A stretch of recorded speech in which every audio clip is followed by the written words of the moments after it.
It was a game of runs for them. The first quarter was we put them to the free throw line way too much. I believe they had 12 free throw attempts at the end of the first quarter, something like that. And B probably may have had like 8 of those, and it allowed them to get their defense set. Neutralized us being able to get stops and get out on the break. So we had to do a better job of that. But I thought, listen. Besides that, we held them to 21 points in the second, 26 and 26, and gave ourselves an opportunity to win at the end, and it didn't go our way. But I loved our fight. We just got to do a better job with keeping our hands out of the cookie jar, especially with a guy like Embiid who has, Harden like, magic as far as the swipe moves and things of that nature. Up until that final run there, the shot weren't going down. That's happened a couple times on this trip. Have you seen anything different, or is it sort of make-miss in the way that you guys are getting shots and then converting from the perimeter? I think we got some great looks. We play the same way every game. It's not like we change our approach. Our shooters kind of struggle tonight, obviously. We need, to open up the perimeter a lot more, but we got some great shots, and we just didn't make them.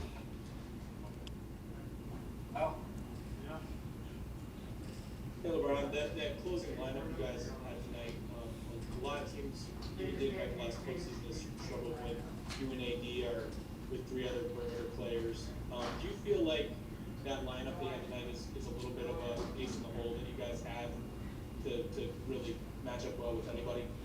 Well, it's always good to know that you can go down the stretch and go to AD at the 5 and me at kind of like that point forward, and then surround us with guards and shooters and defenders if need be. We have a lot of minutes as far as with AD at the 5 and me kind of playing the 4 on defense and playing the point on the offensive end. So it was a good lineup for us, and then also having KCP out there with AC and Dennis. It just gives us a lot of dimension, both offensively and defensively. LeBron,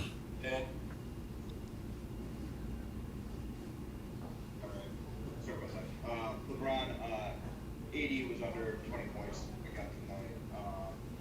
What do you think of his offensive rhythm right now? And are there things that you guys can do to try to get him going a little bit more, or is this just him working his way into the season? You said AD? Yeah. No, I thought he missed some shots that he's accustomed to making. And I think AD is in a pretty good rhythm right now, and I think every game is getting better and better for him. But it's our job to get him the ball. It's our job to get him the ball, and I thought we did a great job at times. At times we did not. So we got to be better as well with that. Ron, a couple years back we were in Philly and you were talking about the Sixers squad and the expectations placed upon them. Did everybody wants instant oatmeal, but it takes some time for these things to come together. How do you view them now, the number 1 team in the East, and they like you guys down the wire? I think it's a really good team that they put together. Give a lot of credit to Ellen Brand and and the things that they're doing here. Obviously Doc has always won pretty much wherever he's been, and he got him playing some really good basketball. So we see as the season goes on, there's going to be a lot of teams in the Eastern Conference that's going to play championship basketball down the stretch, and I know they believe that they're one of those teams. Hey, LeBron, that run that you guys had in the fourth,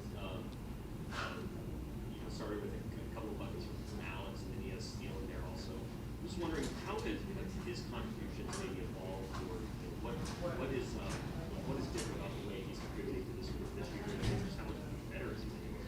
AC is whatever we need. AC is kind of a Swiss Army knife, to be honest.